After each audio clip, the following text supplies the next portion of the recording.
Now, intention one is to the moons. The Sony 22 writes that humans haven't set foot on the moon in half a century, that Artemis is going to send them back to construct a base on the moon, a jumping off point for in-depth exploration. Unfortunately, ambition exceeds funding. Clover 22 finds that NASA requested $3.4 billion to build a lunar module. Congress responded with barely enough for R&D. 2024 daydreaming back on the moon has slipped to sometime this decade. You can either talk or spend. India can kickstart efforts. Whittington 19 explaining that NASA seeks international partners to send astronauts to the moon. Even as if India joined article constitutes a powerful argument for NASA to get funding to effect a crewed moon landing sooner rather than later. Smith 21 confirms that India would be an excellent partner in the Accords. The world's largest democracy with an established space program. India would add legitimacy. European nations wouldn't. It was success would be a function of how broad a coalition can assemble. The impact is helium-3. The L-22 finds the return to the moon is motivated by a desire to exploit resources. Updates helium-3 represents the most ideal fuel. Extraction could facilitate breakthrough technology. Helium-3 is the holy grail. Whittington 21 confirms that 1.1 million metric tons exist in the moon. 25 would power the U.S. for a year. A rover could scoop up helium-3 for export. Helium-3 would change the world. A great farm civilization based on this clean, affordable, reliable energy that don't harm the environment. Artemis projects solve the energy crisis. Absent action, Spectre 19 writes by 2050 ice sheets vanish through routes through the Amazon. The planet plunged into a feedback loop of hotter, deadly conditions. Armed conflicts over resources culminating in nuclear war are likely to result. The end of civilization. The human race has 1 decade left around the transition. Contention 2 is setting standards.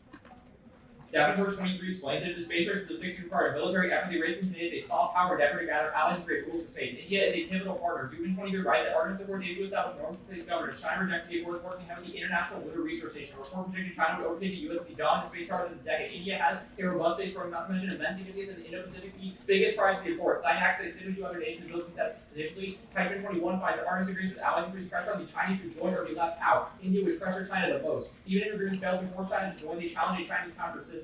Victory is essential. Boulder 21 writes with the last phase for finishing second and losing. The winner sets the rules. While U.S. model would mirror the LAO, a Chinese model would include a disregard for democracy, making the world safe further or terrorism. And Super 15 confirms the U.S. must have space supremacy. In the 21st century, victory on land, sea, or air was the power that controls space. Had the actual World War II possessed reconnaissance satellites, they would have won. The defense of the free world hangs upon this. Global stability is at stake. Diamond 19 writes in the 30s, the implosion of democracy led to World War. We're on a global precipice. If the erosion continues, we may reach a point where democracy goes bankrupt, plunging the world into oppression and aggression not seen since World War II. Democracy is an impact filter. Diamond 19 further that famine, genocide, state collapse, civil war, the main threats to security all stem from authoritarianism. From Russia to China to Iran and North Korea, autocrats support terrorism, proliferate WMDs, or threaten neighbors. Contention 3 is the quadrilateral security dialogue. The Quad is a strategic partnership between Australia, India, Japan, and the U.S. is eyeing the cosmos. Mahambare 21 writes, for the first time the Quad has included space in this project tackle orbital debris. India's innovative approach may augment efforts. Through Artemis, all members are signatories to save India. Without guidance, ad hoc process may lead to orbital congestion and debris. India would do well if working successfully with countries that are private players. India Artemis may just be the right format. The Quad by 22 confirms India offline Artemis will open an important avenue for Quad cooperation. Signing sets a precedent. So Rising 22 confirmed that a harmonized set of behavior by all Quad members will set a powerful example. The Accords conserve a starting point congruent with Quad space priorities. Coalescing around expectations is the strongest way to advance interests. The Quad is key. As Canada 21 finds, the Quad is well positioned to remediate polluted orbits. Renewable technology show promise to agree mistrust, hamstrung by political will. New rules, even if only agreed to by the Quad, can set the table for consensus of major space actors of the EU and Five Eyes. Gen 22 confirms that fragments as small as 10 centimeters can kill by satellite. Several bands in low Earth orbit are at risk of a runaway ballistic cascade. Jump to lies generating 4 debris of moons, radars, and telescopes. The best solution for prevention regulations are still lacking. It is now or never, as Route 22 writes, that space economy growth rates are consistent with Tesla's being referred early as 2035. The impact is ozone. O'Donnell 18 explains that debris degrade re-enter the Earth's atmosphere. A shockwave occurs in the upper layer of the ozone. This stress can be damaging. Oxygen, nitrogen oxide disrupts the ozone layer. Chemical residue can also react with and deplete. Erosion of the ozone layer can cause global climate change. Altered weather patterns can transform farmland into deserts and threaten human life on the planet. Neg 8 entered that signing the Accords is unnecessary. Repeater 23 writes, by only partially aligning with Artemis, India retains strategic autonomy in outer space. However, India does cooperate on select activities and has negotiating power to one of the 4 countries test space at. Strategic ambiguity might allow us to bring spacecraft to the table for both tech transfer, advanced debris, and tribute actions. Theory 20 confirms that India is maintaining strategic partnerships with Europe, Russia, Japan, and the US. Strategic autonomy has given it maneuverability across the political blocks. Being the third largest economy, India need not side with any grouping. More broadly, the Wang report that in 2023, India seeks to raise its leadership profile. As India deepens focus to the West, will play host of food and cheap. India is in position to bridge all sides in terms of steer divisive issues. Ultimately, Theory 22 concludes that Artemis has reached a number of partners that can accommodate. Any more is likely to extend herself. The best thing that India is stuck with is strategic autonomy. Contention 1 is unromantic relations. Subpoint 8 is China. Sign of India and relations are balanced or brittle. Sebastian 226 finds after 4 years, India and China met face to face. 2023 presents a unique opportunity for fresh efforts for the political solution, including mutual buffer zones and conflict-filling measures. Ascension to Artemis tips the scales. As Scarpay 23 writes, the Accords oppose China's interests, a U.S. initiative to assert dominance. China will push back until heightened rivalries. Monotone 21 confirms that since China views the US or the Artemis as US-centric, any involvement could reduce collaboration. The impact of climate change. Neg 22 explains any China aligned with their commitment to global coal phase-out, increasing tensions like quality of the co-op between the two Asian nations are most important actors of global climate cooperation, not only as a large emitters but also their vulnerability. Project stalls back in 1991 by 2050, Ishan managed fuel jobs for the Amazon and the planet plunging the feedback loop of ever harder definition. Armed conflicts are resources culminating in nuclear war, likely to result in new civilization. The human rights of one negative left amount of transition. 7.B is the impact. For Document 22 reports that security barriers contain prominence in any thinking about today's civilization. Launch capabilities are causing significantly increased military awareness. However, Croatia 21 finds that India has a very basic satellite program and defensive space capabilities. Our nation because of budget limitations. Affirming change in games. And Monotone 21 confirms the Artemis program provides India co-financing, access to critical space tech, and opportunities to deepen tech cooperation in the future. Cyber impact 4. Shock 23 finds nuclear vulnerability plays a pivotal role in stability. Once Indian space program reaches maturation, it impacts funds with launch site to be under ground clock surveillance. It boosts India's confidence in a first strike. The Pakistan Shock 23 further said global military space program indicates India's building up first strike potential. Development will tremendously increase the likelihood of nuclear escalation. Devastating Mel 19 concludes that even a limited India-Pakistan nuclear conflict will pose an egg-setting challenge. Immediate casualties number 125 million. Nuclear war, nuclear winter temps would plunge below freezing. Posing effects of food production, billions to starve. War in 23 proves that when it comes to a nuclear clash, India-Pakistan has been considered the most likely. Contention to its IWOC. 120 right is Odyssey NASA attempting to find proper aid in space. The U.S. has been center of international space law since Sputnik. Authority should remain with the U.S. Fortunately, as 2022 finds, the middle powers are utilizing the membership to constitute norms to restrain great power in space. However, Story 20 explains that courts effectively kill international oversight of space mining. The U.S. would potentially scuttle international negotiations for good within the UN. India would be a last straw. Smith 21 confirms the U.S. will need to build as broad a coalition as possible to use the Accords. As the world's largest democracy with an established space program, India would have legitimacy European nations wouldn't. Turn 20 further, the more states are signatory, the harder it is to turn back the wheel. All countries that participate are complicit. Two impacts. First is income inequality. As for Climate 23, right, absence of a regulatory framework, it supports space resources on a first-come, first-served basis. States with financial means gain the most, emerging states will not profit. Conversely, Story 25 under current international law benefits from commercial mining that be shared by all humankind. Inequality is an impact filter. Smith 21 explains the negative effects of inequality can offset growth. Inequality increases emissions. Citizens might be less sensitive to environmental regulation. Existential risk reduction requires good institutions. If institutions are good for weak, they may be less good for long-term trajectories. Equal societies get more aid and score better on the total peace index. Second is space heads. A is 20 right. If accepted, the Accords position space mining such as only national regulation, and companies will be allowed to deploy safety zones so they can operate without interference. Risks of uncontrolled asteroid mining of 2-3 and threaten satellites and redirection of meteorites impact the Earth. The threat is existential. Pellegrino 16 finds that day without space is a danger of life. Space systems are critical for grids, climate monitoring, and arms control. Space methods provide the backbone for other infrastructure. As reliance on space increases, so do threats. Space systems need to be properly managed. Thus, fading.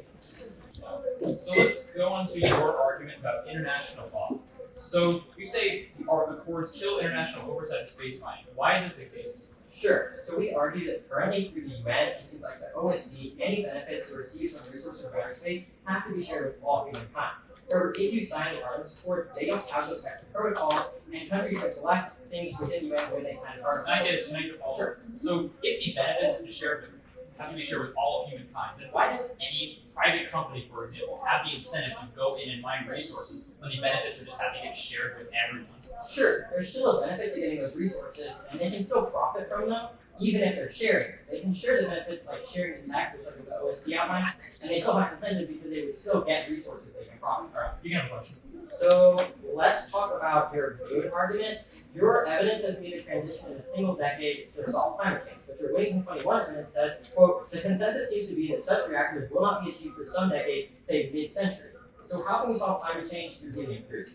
So one, the helium-3 that is being developed, even if the reactors are not fully developed for a while, it means that when there's an increase in helium-3 that's being brought back to Earth, then there's more of an incentive for those reactors to get developed. And B, despite your evidence that we have to mount a transition, the transition is going to start with the helium-3 that is exported back to Earth, which is going to start the transition. Obviously, there's an incentive to build these reactors when there's this vast reserves of fuel and there's no way Your evidence assumes that. It says that even if we got to move by 2024 and brought back helium-3, it would still take decades in order to achieve the reactors. The evidence does not assume that.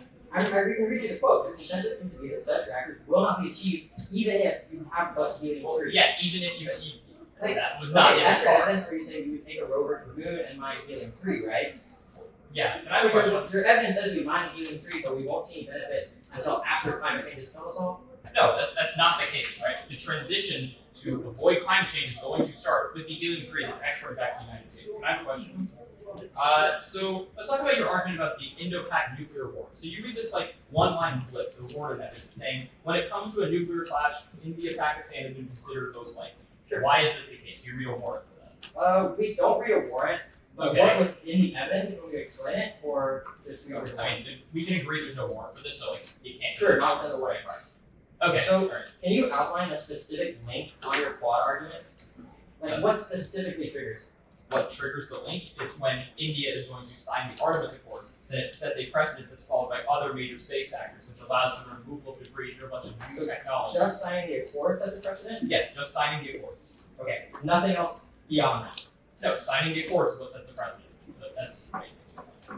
Now, beginning with our observation on strategic ambiguity. First, Indian progress necessitates taking sides. No on 17 writes, India moves to a more practical approach to space, including activity on the moon and exploitation of resource for demand, more intensive cooperation with like-minded countries. This means India can't sit on the fence forever, better they jump into Artemis and something else. Second, basically India's had leverage, but that hasn't done anything. Shinor 22 writes, India will not be able to mediate if they can't secure guarantees for any side. Mediation will have to come from a collective institutional body, however there's been no such effort. India has yet to make such an effort on its own. 3, the observation doesn't turn or deal in our case. All the maintenance evidence we've read proves that India formally joining the treaty is uniquely key, regardless of what partnerships they have right now. 4, the splinter cells argument doesn't make sense. Multiple countries have joined the accord since the Erie evidence was written, and if anything, having a well-respected country like India joining would make it less likely the accord was better because there would be more consensus. On the first argument concerning China. First, China's fine with the accord. GNL 20 writes, Beijing stands to benefit from Artemis. Every space-capable country could gain from moving this agenda forward. Only countries like the US can meaningfully implement any international agreement on space. The accords outline principles for communication. The Chinese government passed legislation aligning with such policies, and here it's proved. G20 first, although some of them mastered the accord, Chinese commentators didn't embrace this narrative. Brushing aside boilerplate criticism of US space policy, experts here are cognizant of parallel objectives between the US and China as they develop outer space. We actually encourage optimism about China's acceptance of the accords. Second, greater competition is good. As Long 17 writes, the race for influence between India and China utilizing space has only just started. The race is no longer about who gets later. This new race is about who can offer cost-effective space tech. Perhaps that's not bad. It results in generosity and commercial benefits. And here it's proof. AI 21 writes, what we get is a one-upstream of space tech between the US and Soviet Union, which fund artificial limbs, water filtration systems, solar panels, and countless other inventions. Competition is preferable to collaboration because it provides an explicit incentive to make advances. Collaboration will always be less effective. With that in mind, cooperation with China on climate failed. Erickson 21 writes, for a quarter-century, major powers sought to cope with China on climate. Targets were not ambitious, yet they did fall short. Outside assume the Chinese state can easily execute transition, but the state is not a monolith, a tangle of parochial interests or directives. I'll mark the card there. On the Indo-Pak argument. First, the focus that they talk about for increased tech is on defensive tech, which doesn't trigger escalation. Subsequent threats and the current geopolitical climate, governments are becoming more aware of the importance of protecting space and of national defense strategies. The aim is to advance India's progress and make it a leader in the field of space situational awareness as a critical component of modern defense systems. 2, development was really meant to match China, as Islamabad isn't involved. Rajapur 20 writes, India was only trying to match it to a capability that already exists in the region and actually could avert national interest. India has faith in a peaceful outer space. This also takes out our argument on the Indian first strike. Is it the explicit reason they are developing the capabilities is to match up against China? They are not doing it to match up against Pakistan, which is why none of their evidence actually says that India has an incentive to launch on first strike.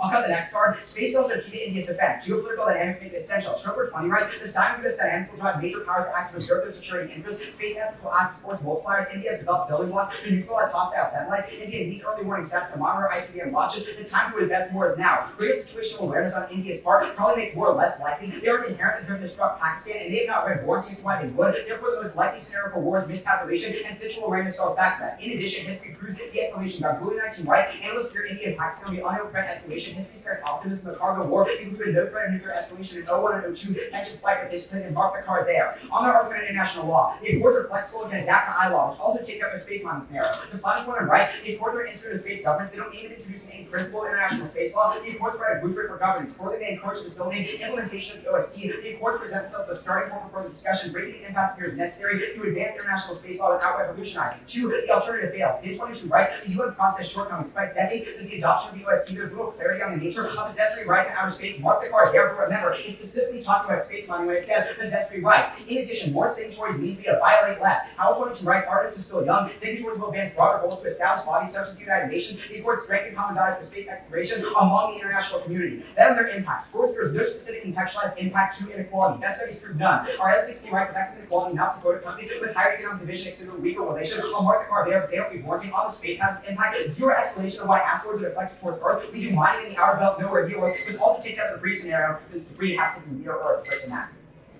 After y'all get it, it'll be Neg.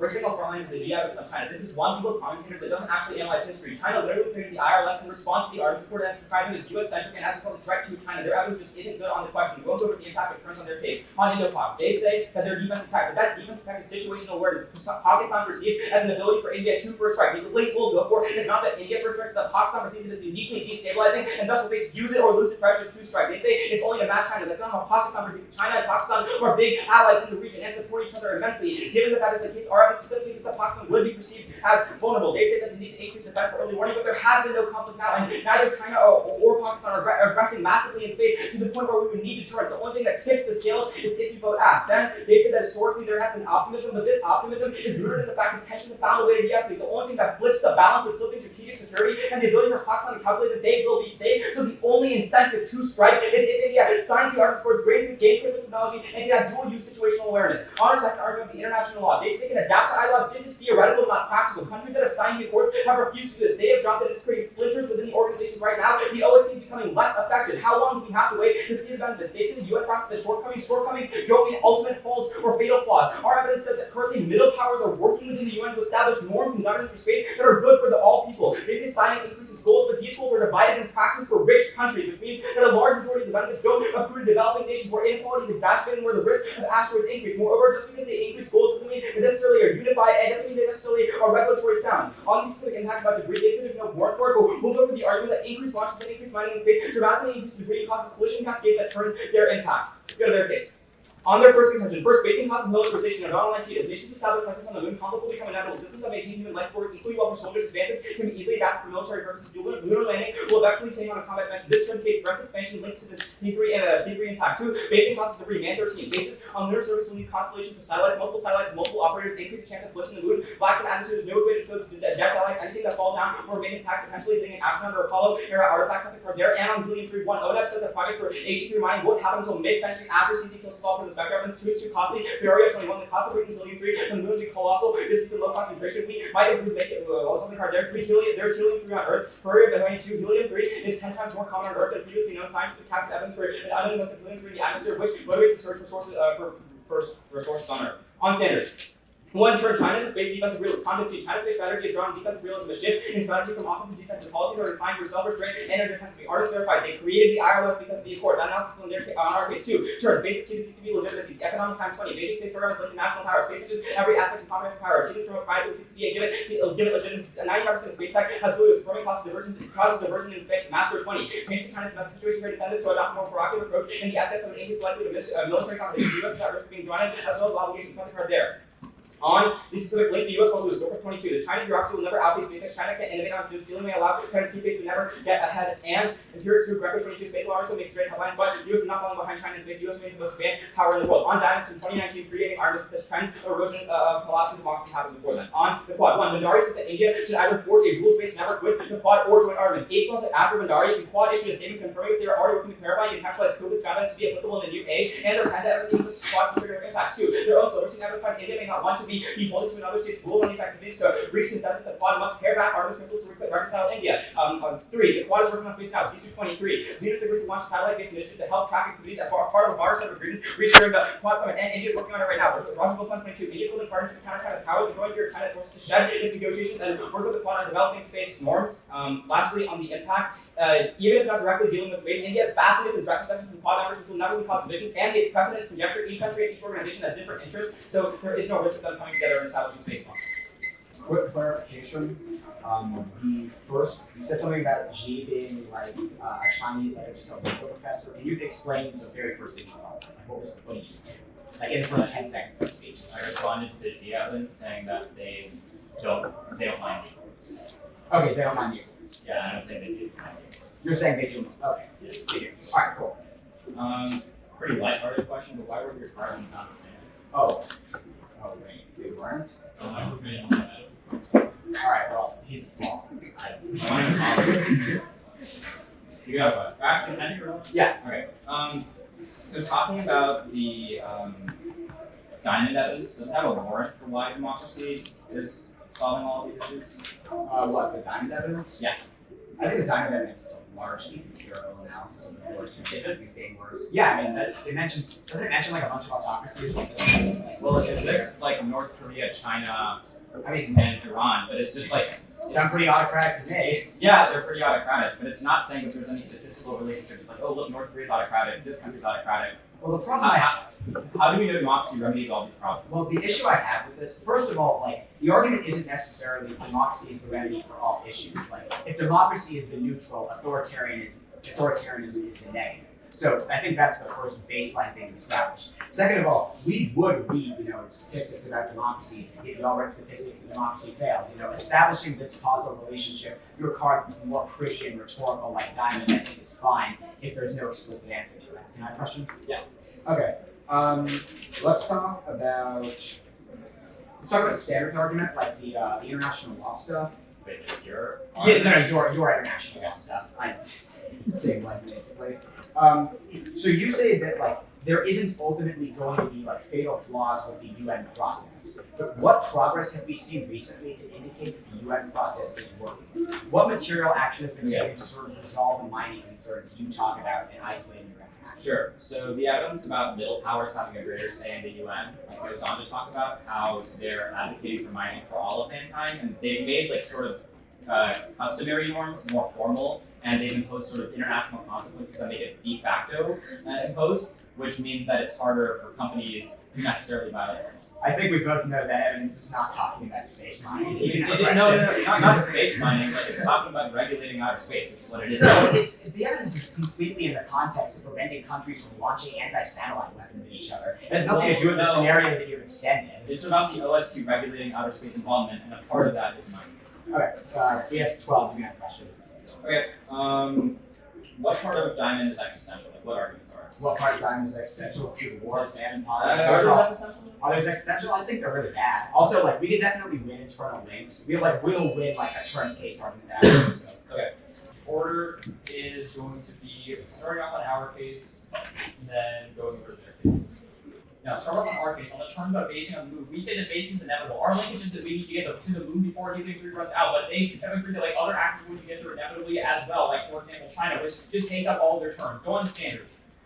They give you a response. The first thing that Chinese defense will do is it doesn't apply arguments about authoritarianism. They say space and seems to be legitimacy. It doesn't have anything to do with the topic specifically. The fact that we set norms and rules doesn't mean that China has to lash out. That's also just not the argument. They say the U.S. will never lose because we never outpace space act, but it's about material economic trends. Our argument is about alliances. They conceded our unique to saying that China specifically is ahead in alliances. So these SpaceX argument does not matter on the bureaucracy thing. If China pours in more money, it's probably a reason why it doesn't matter. Then they see diamonds outdated. Who cares if it predates Artemis? Just an impact card saying authoritarianism is bad and on the trends of erosion thing. Who cares? We tip the scale. Defend the argument. The Quad is well positioned in combat space. However, they lack consensus cooperation. But India signing the Accords to harmonizing the core quadrant behavior, setting a precedent followed by other major space actors along the removal of debris, new technology, overcoming the current lack of political will. This is devastating because when space debris re-enters Earth's atmosphere, it damages the ozone, which increases climate change, which inevitably causes extinction through resource wars that go nuclear, causing nuclear winter extinction and like rising global temperatures and natural disasters, which is factor evidence of causing extinction. Here's some way.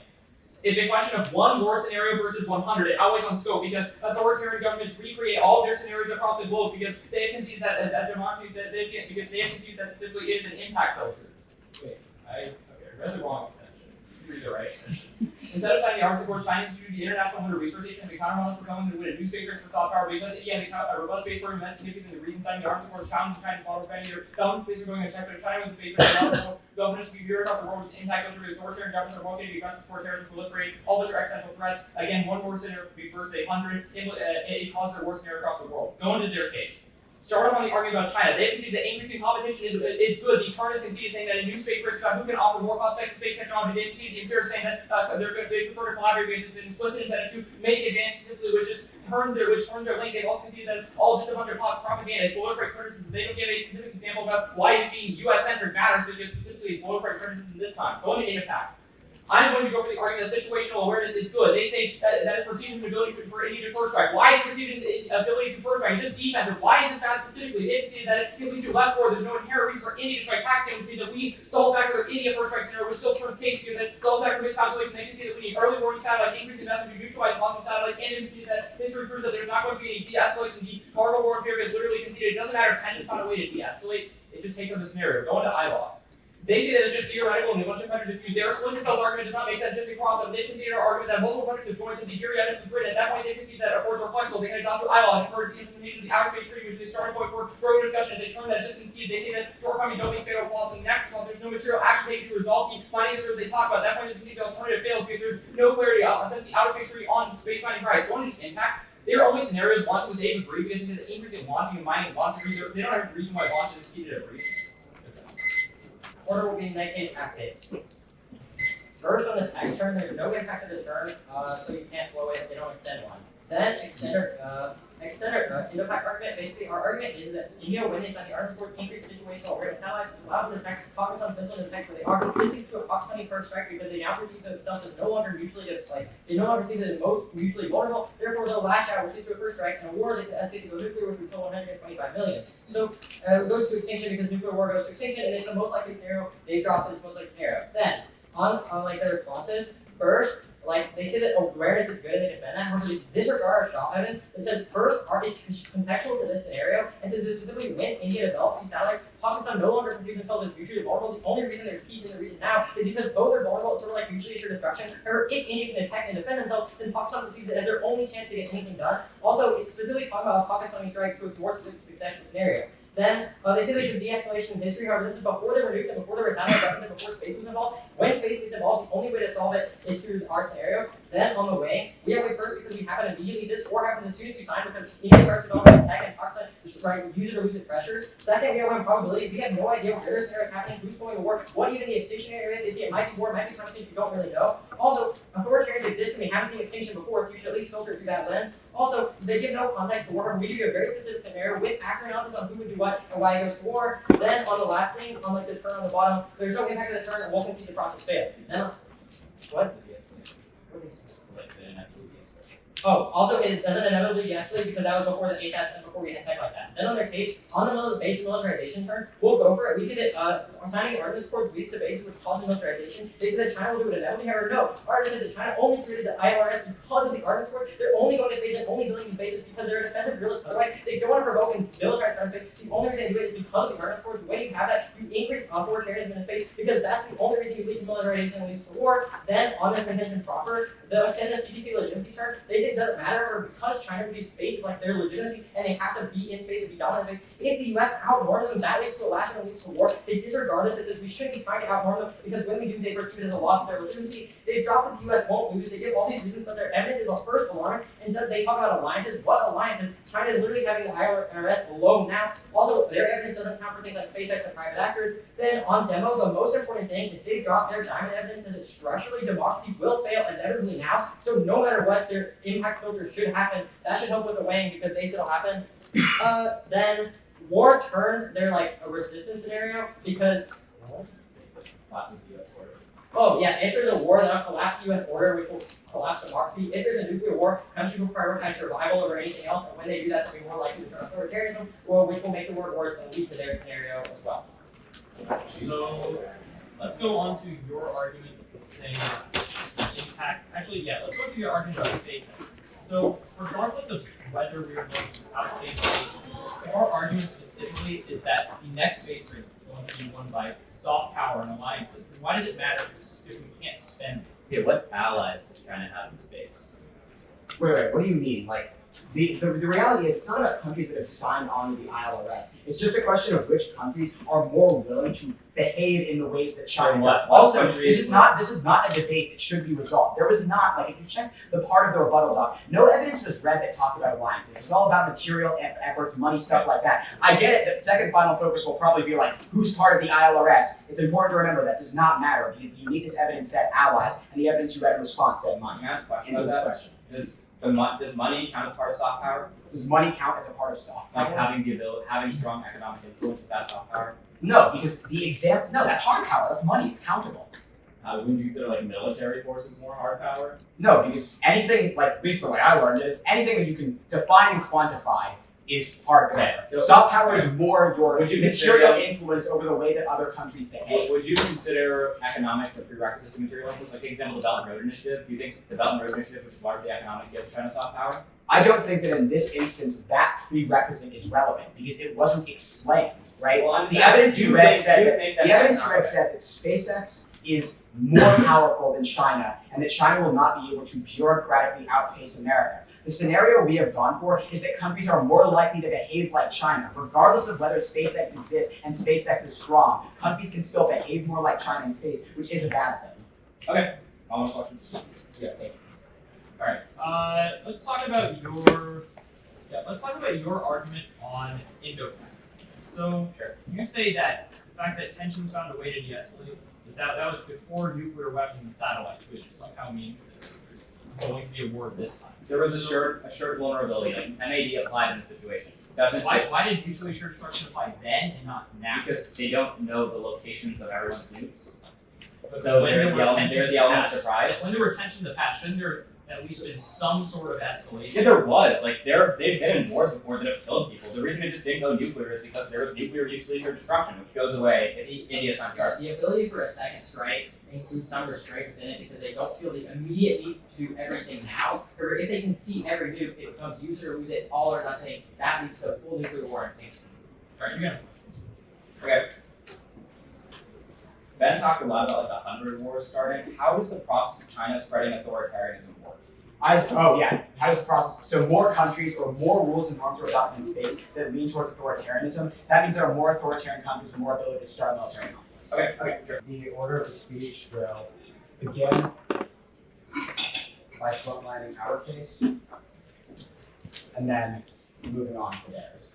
The extension of the link on to the moon is entirely insufficient to link to any impact. I don't see why India joining the Artemis Accords uniquely means that we can base literally any sooner than we would have regardless, which means there is not impact, there is no lunar basing, there is no militarization. They also don't understand why the militarization on the moon is nuclear. Ask yourself, if this term is a thing you are willing to hold your hat on, you probably should. Let's go to the standard argument. What we say is that right now, the American model in space is dominant. The Chinese model in space is dominant, the American one is not. We say that in order to change that and shift perception, India has to join the Artemis Accords because it represents rules and standards for space that more align with democracy and less about democracy. By India, a large-scale space democracy joining, we tilt the scale towards democracy and be admitted conceded the impact, which says authoritarianism is an impact elsewhere. There are more authoritarian governments, they are more likely to launch more wars, do more catastrophic escalation, all of those things. They've not specifically answered that argument. Let's handle their responses. The first is the CCP legitimacy chart. There is zero explanation of why us outnorming China in space means that they have an incentive to launch large-scale wars in the SES. You should call for the evidence and ask yourself whether America winning the norms race causes China's entire space program to collapse and thus trigger their impact. Their second argument is what alliances do the ILRS have? But again, this is new spin. The evidence we read in case specifically said that China's ahead of the alliance, and even if the ILRS does not materially have a ton of members, the reality is that more authoritarian countries and their behaviors are becoming more accepted in space, which is the impact. They say that space is a big company. That does not matter. SpaceX can still exist as a very big company that is materially bigger than China, even in a world where Chinese norms and rules of space are dominant. Their next argument is that structurally democracy is going to fail. Why does democracy structurally fail? They've not extended a single warrant as to why democracy is inevitably going to decline, meaning that our warrants definitely outweigh about space being a key place for military dominance. So if authoritarian countries have more control, they will do that. They say war will collapse the overall U.S. order, but there have been multiple wars in the past. We've never seen that happen. With that in mind, they consider the way that every single war that has ever started, or most of them, have something to do with authoritarianism. They say that their scenario is more specific. But you ask yourself, why does the closest specificity matter? At the end of the day, if there's more authoritarian governments across the world, including in the Indo-Pak scenario, that means that their scenario is potentially more likely to happen. They say it happens immediately, but why? That development takes time to occur, and the fact that authoritarianism exists and war doesn't happen right now. India and Pakistan are literally two countries of authoritarian. You can also extend the Cargill analysis, which said there are structural pressures to make war less likely, which should be at least some kind of mitigation that means authoritarianism outweighs. Indo-Pak and Final.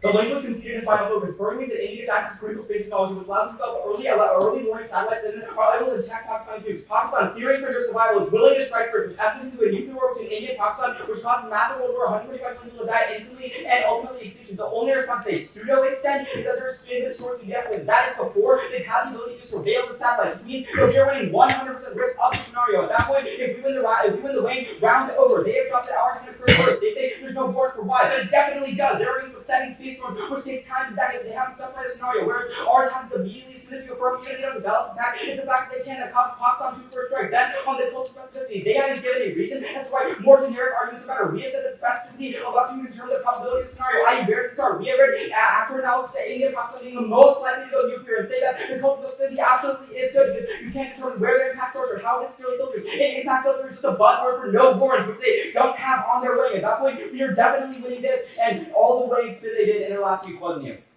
let's go to their case.